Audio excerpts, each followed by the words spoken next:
بئر سيناء. واليوم تقوم مصر باستقبال الحبر الأعظم قداسة البابا بابا الفاتيكان في زيارة تاريخية لجمهورية مصر العربية. السادة الحضور الكريم، اسمحوا لي في البداية أن أشكر وأثمن جهد جمعية الأورمان، وعلى رأسها أخي وصديقي العزيز السيد اللواء ممدوح شعبان اليماني ومدير فرع المحافظات الحدودية السيد العميد راغب. أنا أثمن جهدهم. هذه الجمعية تمتد أيديها بالخير في كل ربوع مصر. وأيضا اسمحوا لي أن أشيد بأداء الجمعيات الأهلية في محافظة البحر الأحمر التي تقوم بدورها للرعاية وتقديم يد المعاونة لأهالينا في نطاق محافظة البحر الأحمر. نقول دائما أن تكاتفنا سويا سيجعلنا نؤدي الخدمة ونشمل كل فرد من أهالينا يحتاج إلى المعاونة أو المساعدة لنقدمها له وهو مرفوع الرأس وفي عزة وكرامة. فشكري وتقديري لدور الجمعيات الأهلية في محافظة البحر الأحمر.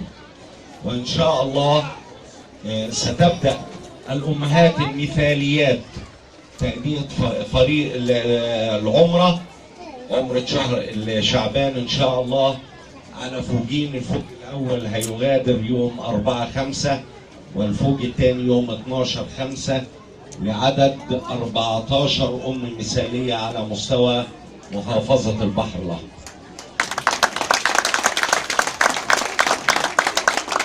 تعودنا سنويا أن نقيم الحفل للزفاف الجماعي للأيتام. ده تكليف يا رضا، تكليف، لأن احنا هذا الموضوع بدأناه منذ 3 سنوات وسنويا إصرار على إقامته. بالمناسبة احنا في هذا الزفاف الجماعي بنقدم كل ما يحتاجه العريس والعروسة من الفرش، من الأجهزة الكهربائية، من كل شيء. فإذا كانت جمعية الأورمان النهاردة بتقدم جهاز كهربائي سواء ثلاجة أو بوتاجاز، فأنا بديك التعليمات من دلوقتي تنسيق مع الجمعيات الأهلية لتحديد موعد إقامة الزفاف الجماعي للأيتام على مستوى المحافظة.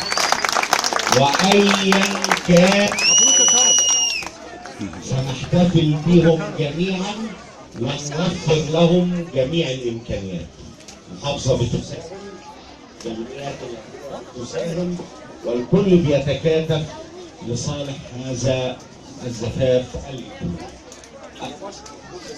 الحضور وكل اللي ساهموا في هذا اليوم برسم البسمة والبهجة على وجوه أبنائنا. ونقول دائما أن من فقد أباه كلنا راعين له، ونحن الأب لمن فقد أباه. ومن فقدت أمها أو فقد أمه فأعتقد أن سيدات البحر الأحمر جميعا هم الأم الحنونة لمن فقد أو فقدت أمه. هذه الروح الجميلة التي أستشعر بها هنا في محافظة البحر الأحمر تجعلني آمنا تماما على أبنائنا الأيتام. الشكر والتقدير للجميع. وأقول دائما أن الدولة عليها دور تؤديه. المحافظة، محافظة البحر الأحمر، تؤدي دورها على أكمل وجه وبكل دقة. وأيضا المجتمع المدني المتمثل في الجمعيات الأهلية ورجال الخير أيضا يتكاتفون لتكملة الضلع الثالث من المثلث. نقول جميعا نضع أيدينا سويا لخدمة أهل محافظة البحر الأحمر، وحتى نرتقي دائما بتأدية الخدمة.